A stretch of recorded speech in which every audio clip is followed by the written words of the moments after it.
नमस्कार दोस्तों, जय माता दी, जय माता लक्ष्मी। सबसे पहले मैं आप सभी लोगों को धनतेरस और दिवाली की ढेर सारी शुभकामनाएं देता हूं।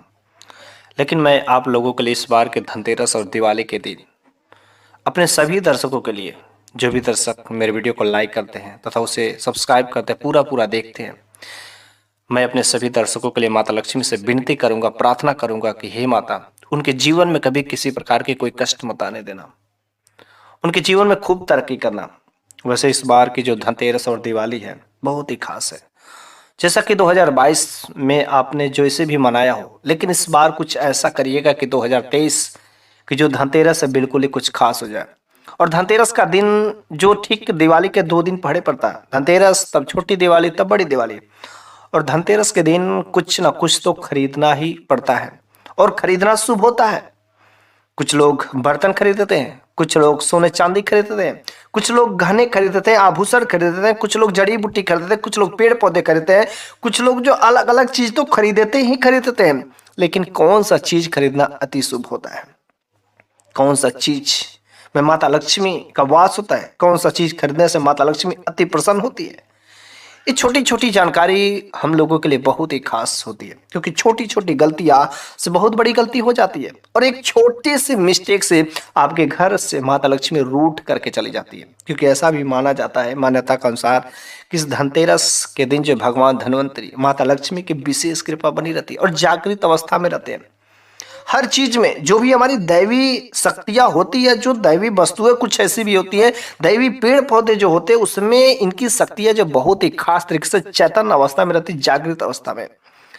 इसलिए कोई भी चीज करें तो बड़े ही सावधानी से धनतेरस से लेकर के दिवाली तक करें। लेकिन धनतेरस के दिन ऐसा क्या चीज खरीदना चाहिए कि जिससे माता लक्ष्मी अति प्रसन्न होती है, ये छोटी छोटी जानकारी शायद आप लोगों को अपनी मंजिल तक पहुंचा सकती है। इस बार का धनतेरस 10 नवंबर 2023 को पड़ा है, और इस दिन कुछ ना कुछ तो खरीदना जरूरी होता है। तो वैसे शास्त्रों में भी कहा गया है कि सोना चांदी खरीदना बहुत ही शुभ होता है। क्या जिनका सामर्थ्य है वो ठीक है, सोने चांदी खरीद सकते हैं, लेकिन क्या जो लोग गरीब हैं, जिनकी सामर्थ्य नहीं है, क्या उनके ऊपर माता की कोई मेहरबानी नहीं होगी? क्या माता उनके ऊपर प्रसन्न नहीं होगी? क्या उनके लिए कोई उपाय नहीं है? क्या सच में माता रानी को प्रसन्न करने के लिए सोने चांदी ही खरीदना अति शुभ है? लेकिन ऐसा माता रानी के नजर में बिल्कुल ही नहीं है। माता रानी के लिए सब लोग एक बराबर है, चाहे राजा हो या रंक हो। बस उनको तो श्रद्धा भाव से जो व्यक्ति उनके लिए समर्पित होता है, बस उन्हीं के ऊपर तो कृपा होती है। लेकिन हाँ, इन वस्तुओं को भी खरीदना कुछ खास होता है। तो आज के इस वीडियो में मैं आप लोगों को बहुत ही खास जानकारी दूंगा कि आखिर कौन सा ऐसा चीज जो कम 2 रुपए से 5 रुपए भी अगर आपके पास होता, उस चीज को भी अगर खरीद लेते हैं तो बहुत ही जबरदस्त फायदा मिलता है, माता रानी प्रसन्न होती है। कुछ ऐसे फल भी होते हैं जो बहुत ही शुभ होता है उस दिन खरीदना। तो चलिए हम लोग एक एक करके जान लेते हैं कि कौन सा चीज खरीदना है, कौन सा चीज खरीदना अति शुभ होता है, और कौन सा ऐसा फल जो हमको उस दिन खरीदना ही खरीदना है। चाहे कहीं पर अगर मिल जाता है तो उसको लाना ही लाना, बहुत ही जरूरी आज का यह वीडियो। और आज के वीडियो में यदि आप लास्ट तक बने रहते हैं तो मुझे पूरा विश्वास है कि आप अपने सपनों तक जरूरी पहुंचेंगे। अगर आप इस वीडियो को अभी भी देखे जा रहे हैं तो समझिएगा कि आपका सपना बहुत ऊंचा है। आप अपने जिंदगी में बहुत बड़ा बनना चाहते हैं और बहुत बड़ा करना चाहते हैं, और वास्तव में एक दिन आप बड़ा बनेंगे, इसे कोई नहीं रोक सकता। क्योंकि इन सब वीडियो को देखने से आप उपाय भी करते हैं, माता रानी पर भरोसा भी करते, विश्वास भी करते, साथ साथ अपने कर्म करते। यार, जहां पर माता रानी का आशीर्वाद रहेगा और आपका कर्म रहेगा, आपको आगे बढ़ने से कौन रोक सकता है? कोई नहीं रोक पाएगा, हिम्मत ही नहीं किसी में। क्योंकि अगर कोई रोकना भी चाहेगा तो माता रानी खुद उसे लात मार करके हटा देंगे। तो आखिर धनतेरस जो 10 नवंबर को पड़ा है, कौन सा चीज खरीदे कि जिसको खरीदने से हमारे उस धन धान में 13 गुना वृद्धि होती है? कोई नया गाड़ी लेते हैं, कोई नया वाहन लेते हैं, ये तो अलग की बात है। लेकिन छोटा सा ऐसा क्या चीज खरीदना चाहिए जो सभी लोगों के घर में होना जरूरी होता है? पहला नंबर का जो बात है, शायद सभी लोग जानते होंगे, ये झाड़ू। ये झाड़ू जो साक्षात माता लक्ष्मी का प्रतीक है। यदि झाड़ू खरीद करके लाते हैं तो उससे आपके घर की गरीबी, दरिद्रता तथा घर के कचरे तो साफ होते ही होते, आपके घर की नकारात्मक शक्तियां सब कुछ नाश हो जाता है और बहुत ही शुभ होता है। तो जब आप झाड़ू खरीद करके लाते हैं तो झाड़ू खरीदने के बाद जो शाम के समय में तुरंत उस झाड़ू से झाड़ फूक सफाई नहीं करना चाहिए। उस झाड़ू की सबसे पहले जो पूजा करनी चाहिए, पूजा करने के बाद ही तब जाकर उसको यूज करें, तब जाकर उसके उपरांत अगर उस झाड़ू से आप जो है सफाई करते हैं तो कचरे साफ होंगे ही होंगे, लेकिन उन कचरों के साथ जो आपके घर के नकारात्मक शक्तियां रहेंगी, जो बुरी शक्तियां रहेंगी, उनका भी सफाया हो जाता है। लेकिन झाड़ू खरीदते समय कुछ बातों को आपको सावधानियां रखनी है। सबसे पहला नंबर की बात है कि आपको प्लास्टिक वाला झाड़ू नहीं खरीदना है। ठीक है, अलग अलग डिजाइन के मॉडर्न टाइम के अनुसार देखा जाए तो प्लास्टिक की झाड़ू एक से अच्छी आती है, तो आपको प्लास्टिक वाली झाड़ू नहीं खरीदनी है। आपको जो भी झाड़ू खरीदना है ना तो उसमें प्लास्टिक होना चाहिए, ना तो लोहा खरीदना चाहिए, क्योंकि लोहा खरीदना बहुत ही अशुभ होता है। लोहा जो शनि देव का प्रतीक होता है। तो आप जो है या तो ब्रूम स्टिक कोई भी खरीदे तो बेंत वाली खरीदे, बेंत वाली खरीदेंगे जिसमें रस्सियां लगी होती है, उस प्रकार से आप झाड़ू खरीदे ताकि किसी प्रकार का कोई अशुभ नहीं, और उस झाड़ू से आप जो है अपने घर की सफाई जरूर करना। ठीक है, दूसरा नंबर का जो शुभ चीज है वह है चांदी का सिक्का या सोने का सिक्का। मतलब वैसे आपकी सामर्थ्य है तो चांदी या सोने की ज्वेलरी आभूषण भी खरीदते हैं, लेकिन अगर आपका सामर्थ्य नहीं तो बहुत ही सिंपल सा कुछ रुपए में चांदी का सिक्का मिल जाते हैं। सोने का तो आप नहीं परचेज कर सकते, काफी महंगा पड़ेगा, तो चांदी का सिक्का थोड़ा सा अगर कष्ट करेंगे तो बड़ी ही आसानी से आप जो है खरीद सकते हैं। वैसे चांदी का सिक्का जो शीतलता का प्रतीक है और माता पार्वती का प्रतीक है, इसमें साक्षात जो है माता पार्वती का जो वास रहता है, शक्ति का जो है माना जाता है। और जो सोना होता है माता लक्ष्मी का रूप होता है, माता लक्ष्मी का प्रतीक होता है, और इसे आभा माना जाता है। तो जहां पर शक्ति और आभा दोनों एक साथ साथ रहते हैं, अर्थात जहां पर चांदी का सिक्का और सोना का सिक्का अगर दोनों एक साथ साथ रहते हैं, अर्थात माता पार्वती और माता लक्ष्मी जिस घर में दोनों बहनें एक साथ में, तो बस वहां पर किस चीज की देरी है? धन, धन, समृद्धि, ऐश्वर्य, सुख, शांति, सब कुछ आपके घर में होगा, क्योंकि दैवी शक्ति आपके घर में प्रवेश कर चुकी है। जो आपने चीज लाया है उसके साथ में माता लक्ष्मी आ चुकी है। अब टेंशन लेने की बात नहीं है, चिंता की बात नहीं है। इस बार के धनतेरस से आपके घर में सब कुछ अच्छा ही होगा। ठीक है, तीसरा नंबर का जो चीज है वह है जड़ी बूटियां। जी हाँ, इस बार के धनतेरस यदि आप चाहते हैं कि आपके लिए कुछ खास हो तो कोई ना कोई जड़ी बूटी आपको खरीद कर लेना चाहिए। यदि जड़ी बूटी का आपके घर में दुकान नहीं है तो जड़ी बूटी वाला कोई पौधा लेकर के चले आए। आपके कहीं ना कहीं तो नर्सरी हो गई, और वहां से नर्सरी पर से आपको जड़ी बूटी वाला कोई पौधा जो आपको अच्छा लगे, अश्वगंधा है, ऐसे अनेक प्रकार के कुछ ऐसे जड़ी बूटी वाले पौधे होते हैं, आप उस जड़ी बूटी वाले पौधे को ही खरीदें। अगर आपका स्वास्थ्य सही रहेगा तभी सब कुछ होगा। और जड़ी बूटी ऐसे चीज होते हैं जो आपके स्वास्थ्य को, आपके सेहत को हमेशा बनाए रखता है। और इस दिन अगर उस पौधे को लगाते हैं तो यकीन माने पूरा साल आपके घर परिवार के सदस्यों को किसी प्रकार की कोई बीमारी नहीं सता सकती, यदि आप उसका सेवन भी करते हैं तो। इस दिन जो जड़ी बूटी लगाना सबसे शुभ माना जाता है, क्योंकि ऐसा भी हमारे शास्त्रों में, विज्ञान में भी कहा गया कि सबसे बड़ा यदि धन है तो आपका स्वास्थ्य है। स्वास्थ्य से बड़ा दूसरा कोई धन नहीं। आपके पास लाखों करोड़ों रुपए रहे, लेकिन अगर किसी का स्वास्थ्य ही नहीं सही रहे, हमेशा वह दवा खाता रहे, हॉस्पिटल में लेटा रहे, तो यार उस पैसे का क्या फायदा है जब आपका स्वास्थ्य सही नहीं रहे। तो स्वास्थ्य आपका सबसे बड़ा धन है। तो स्वास्थ्य को सही बनाए रखने के लिए आप धनतेरस के दिन कुछ ना कुछ जड़ी बूटियां या जड़ी बूटी वाले पौधे जरूर ही खरीदना। ठीक है, चौथा नंबर का जो चीज है वस्त्र। ये धनतेरस के दिन आप वस्त्र भी खरीदते हैं, और कुछ औरतें, हमारे घर की जो महिलाएं होती है, वस्त्र की खरीदारी अवश्य ही करती हैं। और धनतेरस से लेकर के दिवाली के दिन में यदि आप कोई भी नया वस्त्र खरीदते हैं, वैसे माता लक्ष्मी को, भगवान श्री गणेश को प्रसन्न करने के लिए अगर औरतें लाल रंग का वस्त्र धारण करती हैं, क्योंकि लाल रंग जो होता है गुलाबी रंग का होता है, बहुत ही प्रिय माता लक्ष्मी को होता है। यदि चुनरी, लाल चुनरी रंग का यदि वह वस्त्र धारण करते हैं तो माता लक्ष्मी की विशेष कृपा पड़ती है। और इस दिन आप जो भगवान श्री गणेश को प्रसन्न करने के लिए लड्डू का भोग अवश्य लगाएं। लड्डू बहुत ही शुभ होता है। आप जो है भगवान श्री गणेश की विशेष कृपा आपके जीवन पर पड़ी रहेगी। ठीक है, पांचवा नंबर का जो चीज है, अब हम बात करते हैं कुछ फल के बारे में जो आपके लिए बेहद ही जरूरी है, और इस फल को जरूर ही लाना है। ये तो चीजें मैंने बताया खरीदने के लिए, लेकिन पांचवा मतलब अगला नंबर की जो बात है, कुछ ऐसे फल के मैं बारे में बताऊंगा जिसको आपको खरीद करके लाना ही लाना। और शास्त्र में भी ये सब चीजें वर्णित है कि इन फलों में बहुत ही खास चीजें ऐसे कुछ छुपी होती हैं। ठीक है, तो वह चीज है, वह है गूलर का फल। जी हाँ, अगर आपको गूलर का फल कहीं पर मिल जाता तो इसे जरूर ही लाइएगा।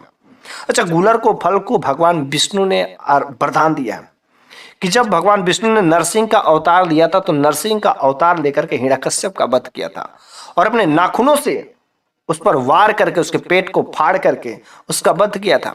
लेकिन जब वध करने के बाद उनके नाखूनों में बहुत अधिक खुजली होने लगी तो वो अपनी खुजली को शांत करने के लिए कुछ समझ नहीं आ रहा था क्या करे। बस पास में ही एक वही गुलर का वृक्ष दिखा। गुलर के वृक्ष में भगवान नरसिंह ने अपने नाखूनों को धंसा दिया। बस उसके बाद हुआ क्या, इनका तो खुजली बंद हो गया लेकिन गुलर का दर्द बेचारा बढ़ गया। गुलर ने कहा कि प्रभु आपने क्या किया, अपना शरीर का दर्द मेरे शरीर में डाल दिया। अपना तो खुजली आपने शांत कर लिया लेकिन मेरा क्या होगा। बस उस गुलर के वृक्ष ने भगवान श्री नरसिंह के दर्द को सह लिया। लेकिन भगवान श्री विष्णु ने नरसिंह के अवतार में थे, उन्होंने उनको वरदान दिया कि हम लोग हमेशा इस वृक्ष पर वास करेंगे। अर्थात भगवान विष्णु माता लक्ष्मी हमेशा इस वृक्ष पर वास करते हैं तथा जो भी व्यक्ति इस गुलर के फल का इस्तेमाल करेगा, प्रयोग करेगा, उनके जीवन में हमेशा सुख ही सुख होगा। उनके जीवन के दुख दुख दरिद्रता है अर्थात लोगों का कल्याण होंगे। और तब जाके भगवान विष्णु ने उनको आशीर्वाद दिया था। इस वजह से गूलर का फल पूरा शास्त्रों में भी प्रमाणित है और ये प्रमाणित जानकारी मैं बता रहा हूँ, कोई हवाई नहीं है। आप ढूंढेंगे तो अवश्य मिलेगा। इस वजह से आपको गूलर का फल जरूर ही लाना चाहिए। और गूलर का फल यदि आप खाते हैं तो अवश्य आपका दिनचर्या में वृद्धि होगी, आप जवान होंगे, दीर्घायु होंगे, साथ ही साथ आपका स्वास्थ्य भी अच्छा रहेगा और आपका ऊपर जो भगवान श्री विष्णु माता लक्ष्मी की भी विशेष कृपा पड़ी रहेगी। आपके जीवन में दुख दरिद्रता नहीं आएंगे। ठीक है, इस बार के दिवाली के दिन या धनतेरस के दिन जरूर ही लाइएगा। जब भी गूलर यदि लाइएगा तो कम से कम 5 संख्या में लाइएगा। ठीक है, 5 लाइएगा, 11 लाइएगा, 21 लाइएगा, इस प्रकार की संख्या में लाते हैं तो बहुत ही शुभ होता है। ठीक है, लेकिन अब रह गई बात आखिर कब लाना है और कैसे लाना है, इन सब चीजों को भी जानना बहुत ही जरूरी होता है। तो जब भी जैसे धनतेरस के दिन आपको लाना है, दिवाली के दिन लाना है, तो आपको क्या करना, धनतेरस के पहले वाली रात में आपको जा करके निमंत्रण देना है। 1 लोटा जल ले लीजिएगा और वहां पर चढ़ा करके, ठीक है, वहां पर जो है गुलर के फल के पास जाकर चढ़ा देना है और वहां पर जो विनती करना है कि प्रार्थना करना है कि मैं आपको ले जाने के लिए आया हूं, कृपया आप मुझे अनुमति दे और मैं आपका 5 फल लूंगा। उसके बाद से अनुमति करके वहां पर से 5 गुलर का फल लाना है और घर पर ला करके लाल कपड़ा में उस गुलर के फल को बांध करके माता लक्ष्मी के चरणों में रख देना है। बस आप जो है धनतेरस से लेकर के दिवाली तक आप जो पूजा करिए। पूजा करने के बाद जो है इस गुलर को जो आपने लाल कपड़ा में बांधा, हो सके तो आप इसमें एक चांदी का सिक्का भी रख देते तो बड़ा ही शुभ होता है। ठीक है, इस गट्ठर को ले जाकर के, इस पोटली को ले जाकर अपने घर के तिजोरी में रख देना है, दुकान में रख देना है, जहां पर भी आप धन दौलत का सामान रखते हैं, जहां पर वृद्धि चाहते हैं उस जगह को रख देना। यकीन मानिए उस दिन से आपका कोई भी अनिष्ट नहीं हो सकता। आपके जीवन में सब कुछ जो अच्छा ही अच्छा होगा। और 1 साल के बाद अर्थात दूसरे साल में फिर से इसको नया करना है। पुराने वाले जो आपने पोटली बनाया था, इस पोटली को ले जाकर के प्रवाहित कर देना बहते हुए जल में।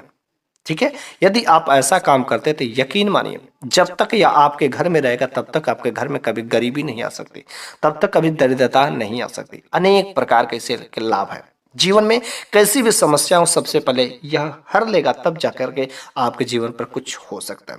तो बस यदि आप वृद्धि चाहते हैं, अपने घर परिवार के लोगों को सुखी देखना चाहते हैं तो आप गुलर का फल अवश्य लाइएगा। दूसरा नंबर का जो फल है वो है सीताफल। सीताफल जो साक्षात जो माता लक्ष्मी का प्रतीक है और माता लक्ष्मी को अति प्रिय है। सीता माता जी का यह अवतार अर्थात माता लक्ष्मी को भी बड़ी प्रिय होता है।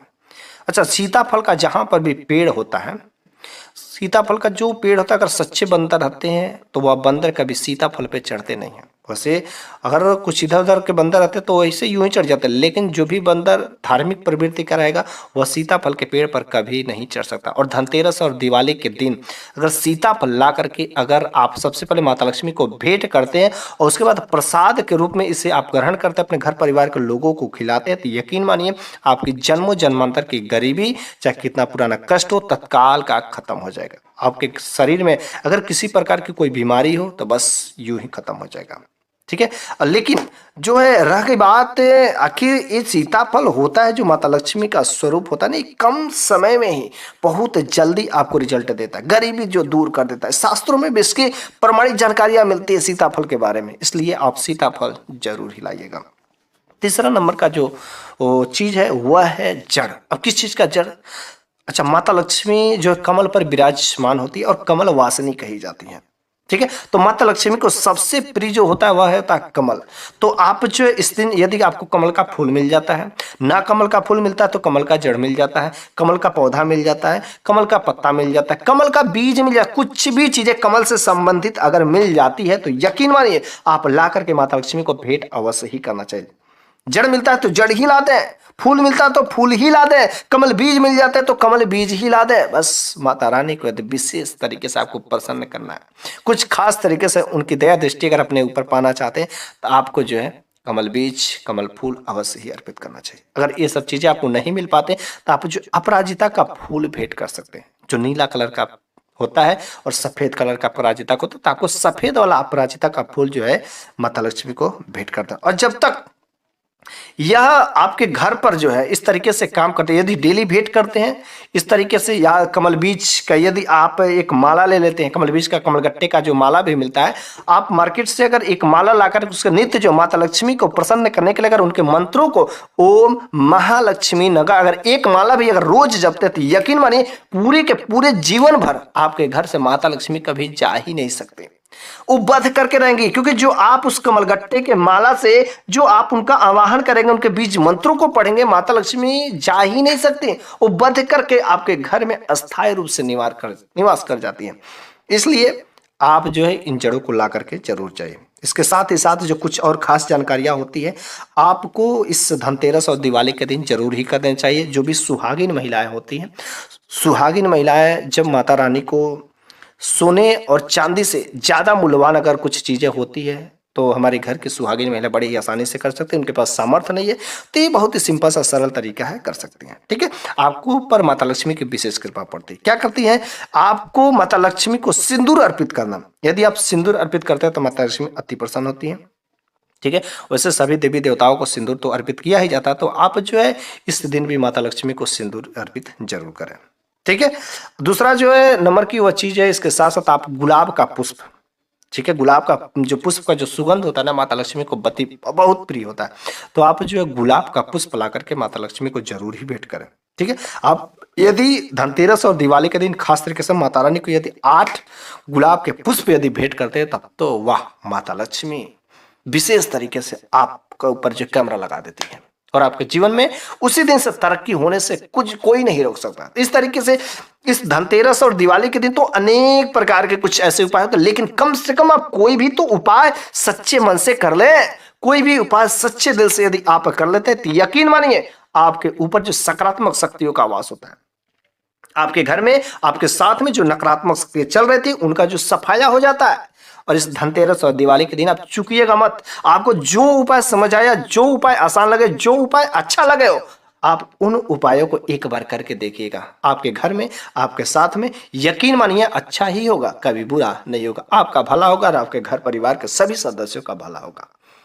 इसलिए आज की इस वीडियो के माध्यम से मैंने जो कुछ विज्ञान की बातें मैंने बताई है, अगर आपको ये बातें अच्छी लगी हो तो इस बातें को अपने तक ही सीमित नहीं रखना है, अनेक लोगों के पास इसको शेयर करिए, व्हाट्सएप के थ्रू, फेसबुक के थ्रू, जैसे भी हो सके शेयर करिए। क्योंकि यार जब तक आप लोगों का भला नहीं करेंगे तब तक आपका भला नहीं हो सकता। तो मैं आपके भला के बारे में, मैं आपके हित के बारे में सोचता हूं, तो आप भी 2-4 लोगों का भला कर दीजिए। अगर इस वीडियो बनाने के माध्यम से अगर किसी एक इंसान का भी अगर भला हो जाता है तो मैं समझूंगा कि हाँ, मेरा वीडियो बनाने का मकसद पूरा हो गया। बस आप लोगों का यदि सहयोग रहेगा अवश्य भी हम तो पुण्य के भागीदारी होंगे ही होंगे, साथ में आप भी पुण्य के भागीदारी अवश्य ही बनिए।